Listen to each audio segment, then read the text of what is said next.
I came home from the lawyer's office with grocery bags and a new life in my head. 4 apartment buildings and a beach house were now mine. I was rehearsing how to tell my family when my hand paused on the doorknob. Inside. Frank spoke low and certain. Vanessa replied. Cool as glass. He said once I signed a power of attorney, they would transfer everything into Stephen's name and move me out of the way. She said a room was waiting at Riverside Manor. 42 years of marriage cracked in that instant. I stayed on the porch, breathing through sting of the bags, cutting into my palms. Through the door, Frank's tone turned patient. The voice he used when he wanted to seem reasonable. Vanessa coached him on the confusion angle, naming moments he could twist into proof. The corrections and gentle scolds were seeds he planted. My name is Margaret Maggie Dalton, and I am not confused. I have a son, Stephen, with a good heart and a blind spot for loyalty. I have a daughter-in-law named Vanessa, whose charm comes with teeth. And I have a husband named Frank, who just told me what he plans to do with my freedom. The inheritance is worth more than $8 million. But money wasn't the first thing I felt pressed against that door. It was the cold knowledge that the people in my living room believed I was soft clay. They were about to find out how hard I could set. I turned the knob and fixed my face to something ordinary. The shopping bags thudded onto the console like any Tuesday. I said hello and kept my voice even. Inside, Frank folded his newspaper and smiled like nothing was broken. Vanessa looked up from her phone with warmth you turn on for strangers. If I hadn't been outside the door, I might have believed it. I put the roast in the pan and steadied my hands over the salt. The mirror showed 3 people who knew me and did not know me at all. I decided 2 things while the oven heated. First, I would not sign a page I hadn't read. Second, I would let them think I was who they needed me to be. The fastest way to the truth was through their confidence. And I had just heard how confident they were. The next morning, I brewed Frank's coffee the same way I always had. 2 sugars and a splash of cream. He kissed my cheek, called me sweetheart, and left for his part-time consulting job as if nothing had changed. I waited until the sound of his car faded before sitting down with my cup and a plan. I would play the fool until I knew exactly what I was dealing with. I started in our bedroom, searching the places only a wife would know. In his sock drawer, tucked behind a roll of cash, I found a small black USB drive. My hands trembled as I plugged it into my laptop. The screen filled with documents bearing my name in someone else's handwriting. There were property deeds, transfer records, even notarized statements, all forged. Every signature, an imitation of mine. Frank had been practicing, shaping my name until it looked perfect, until I wouldn't notice the difference. The realization hit like ice water. He hadn't just betrayed me. He'd been preparing for years. I photographed every file with my phone, uploading them to a cloud account he didn't know existed. Then I put the drive back exactly where I found it. The proof was too dangerous to lose, and too valuable to reveal too soon. If Frank wanted to believe I was forgetful, I'd let him. That afternoon, I searched Vanessa's purse, left carelessly on the guest room bed. Inside were gambling receipts and credit card bills from online casinos. I found a business card for a man in New Jersey, the kind who collects debts with more than words. Her perfect life was a lie, and her desperation was showing. Now I understood. Frank wanted my inheritance to cover his mistakes, and Vanessa needed it to pay for hers. I wasn't dealing with a sudden betrayal. This was a partnership built on greed and fear, and they thought I was too naive to notice. I called Linda Moore, a former student of mine who'd become an attorney. She listened without interrupting, her voice calm and deliberate when I finished. What Frank had done, she said, was fraud and elder abuse. We could have him arrested. But I told her not yet. I wanted to see how far he would go. Sometimes you learn more from watching a snake move than by cutting off its head. Frank thought he was the only one playing a game. He was wrong. Frank suggested dinner at Stephen's house that Friday, saying it would be good for the family to talk about the future. I smiled and agreed, pretending I didn't know what kind of future he meant. Before leaving, I slipped the recording pen into my purse and practiced my best confused smile in the mirror. The perfect image of a woman, too, trusting to see a knife coming. Stephen greeted us at the door, his face open and kind. With no trace of the schemes I'd overheard, Vanessa floated in from the kitchen wearing pearls and a hostess smile. Frank was unusually attentive, pouring my wine, asking about my day, performing his part for our son. The table was set beautifully, but the air felt like glass about to break. We ate in careful politeness for the first half hour. Then Frank cleared his throat and mentioned some paperwork that could make things simpler for everyone. He reached into his briefcase, laying out documents as if he were presenting a surprise gift. I nodded slowly, my hands folded, waiting for him to show me exactly how far his lies went. Vanessa leaned forward, her voice coated in sugar, saying it was only about protecting the family assets. She told me I'd worked so hard my whole life, and it was time to let others handle the details. Stephen frowned, sensing tension but not understanding it. I let the silence stretch, forcing Frank to fill it. He said the papers were just a formality. A power of attorney? Harmless. I looked down at the stack and then at him. My smile never wavered as I said I wanted to read them carefully. Maybe have Linda Moore review them first. His expression froze, a hairline crack spreading across his calm. Vanessa tried to recover, suggesting we make it a family project, that I might not grasp the legal side of things. I turned to Stephen, catching his uncertain eyes, and told him the properties were a gift from my uncle directly to me. The room went very still. Even the ticking of the wall clock sounded accusatory. Frank demanded to know what I was implying. I told him I was implying nothing at all, just stating facts. But when I mentioned finding the USB drive with my forged signatures, the mask slipped. His voice rose, his composure gone, and Stephen's confusion turned into disbelief. I stood, thanked Vanessa for dinner, and told my son I'd walk myself out. Frank tried to follow, but I stopped him with one look. The recording pen was still running, capturing every tremor in his voice. As I stepped into the night air, I knew this was only the first round, and I had just drawn blood. The morning after that dinner, I met with Linda Moore in her office, a place that smelled of old leather and sharp decisions.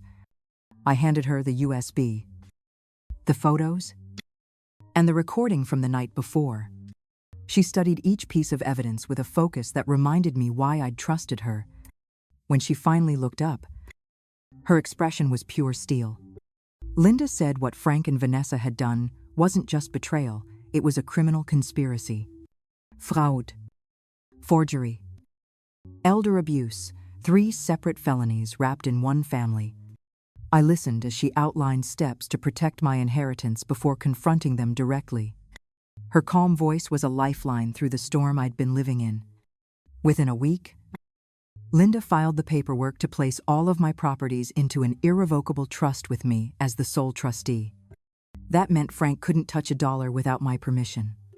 We also arranged for private investigators to dig into his financial history quietly. Before he realized the ground beneath him was shifting, I signed each document with deliberate care, my hands steady for the first time in weeks. When the results came in, they painted a story darker than I expected. Frank had already applied to commit me to Riverside Manor 6 weeks before my Uncle Gerald's death. The facility confirmed he'd even reserved a room, citing my supposed episodes of confusion. I sat in Linda's office holding the paperwork, unable to speak for a full minute.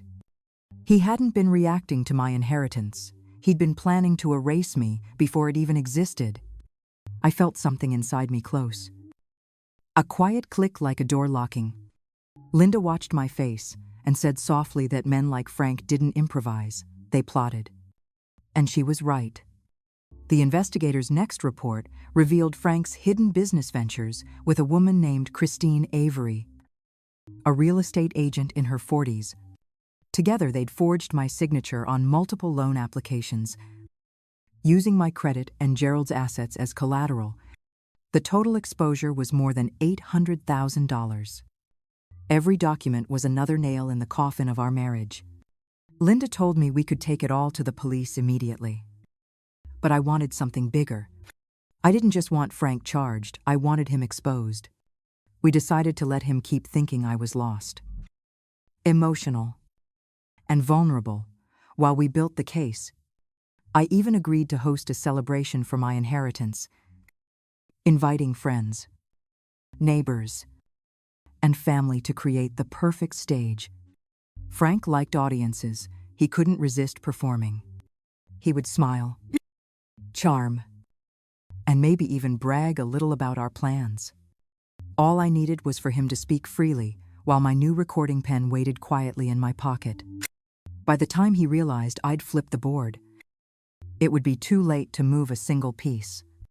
Linda said revenge and justice often start in the same place but end differently. I told her I didn't care how it ended, as long as it was mine. That night, for the first time since hearing Frank's voice behind that door, I slept soundly. The next move was his, and every step he took would lead straight into the trap he'd built for me. Frank didn't crumble right away. He paced around the house with a quiet fury, pretending nothing had changed. But I could feel his anger tightening like a wire. Within days, he began calling banks and old contacts, trying to find where the money had gone. What he didn't know was that every account in my name was already locked inside the trust he couldn't touch. When the police showed up at our door with a warrant to freeze his fraudulent business accounts, the shock on his face was almost pitying. He accused me of betrayal, of turning his life's work into a crime. I didn't respond. Watching him lose control was like watching a storm finally hit the shore. It was violent, inevitable, and strangely peaceful. By the time he realized Linda had outmaneuvered him legally, it was already too late. Desperation made him reckless. One night, while I was upstairs, he broke into my office, tearing through drawers and files, searching for evidence he thought I was hiding. The cameras I'd installed caught everything: the smashed lock, the threats muttered under his breath.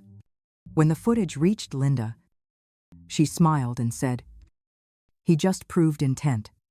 That phrase sounded like a closing door. The next morning, Frank turned his attention to something dirtier.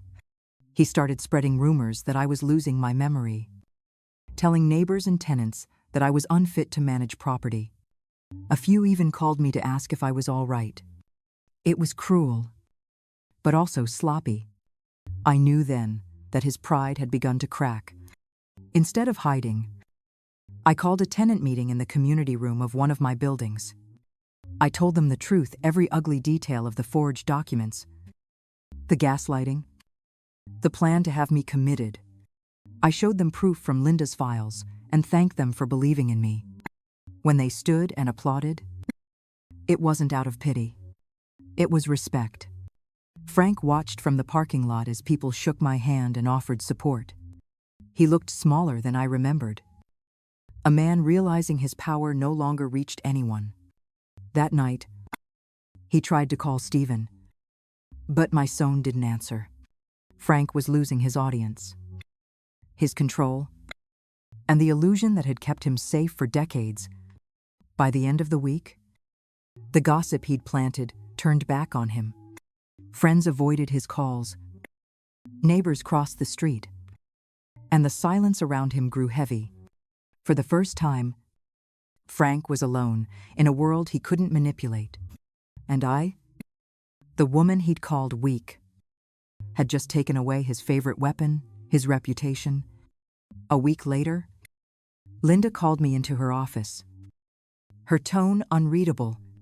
She slid a folder across the table, thick with new reports from the investigators. Inside were copies of financial statements, property records, and loan applications, every one of them bearing my forged signature.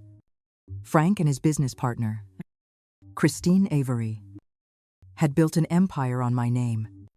The total fraud exceeded $800,000. Money funneled through shell accounts and fake investments. Linda explained that the district attorney was ready to press charges for wire fraud, forgery, and conspiracy. I listened, quiet and still, as she laid out the case like a surgeon describing an operation. When she finished, I asked the only question that mattered: how public would this be?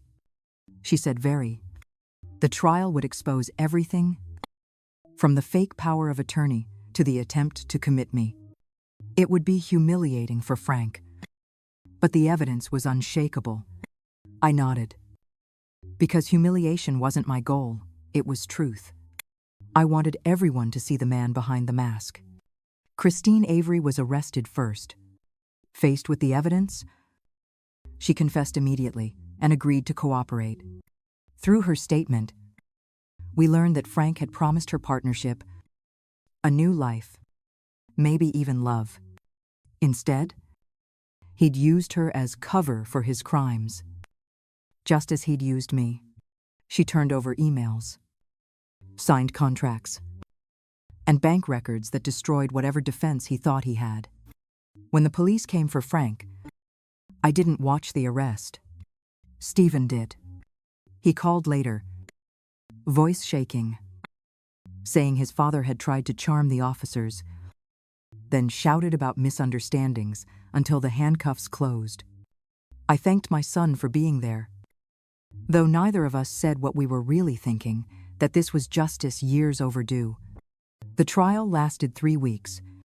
I sat in the courtroom every day, calm and deliberate. While the prosecution played recordings and showed documents, Frank tried to meet my eyes once, but I looked past him. When Christine testified, describing how he'd forged signatures and plotted my commitment, his shoulders finally dropped. The performance was over. In the end, the jury returned 16 guilty verdicts. Frank was sentenced to 14 years in federal prison, with no chance of early release. Christine received probation for her cooperation and left the courtroom without looking back. As the bailiff led Frank away, I didn't feel triumph, only relief.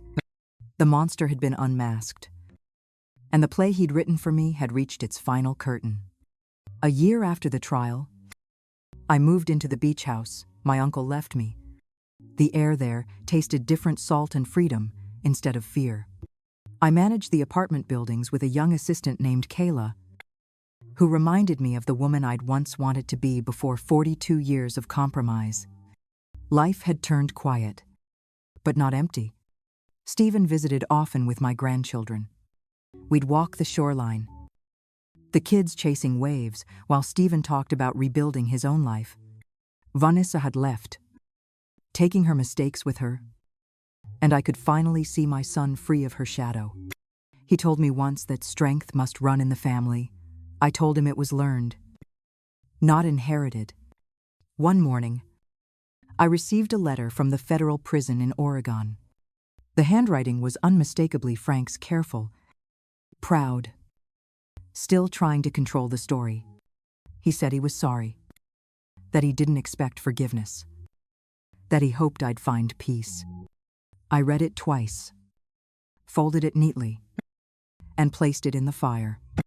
The house glowed in the light of burning paper, and I realized how different silence feels when it's your own. I'd spent a lifetime obeying, smoothing edges, keeping the peace. Now the peace was mine to define, and it didn't need anyone else's permission. At sunset, I stood on the porch with the ocean at my feet. The wind carried away the last trace of smoke, leaving only the sound of the waves and the rhythm of my heartbeat.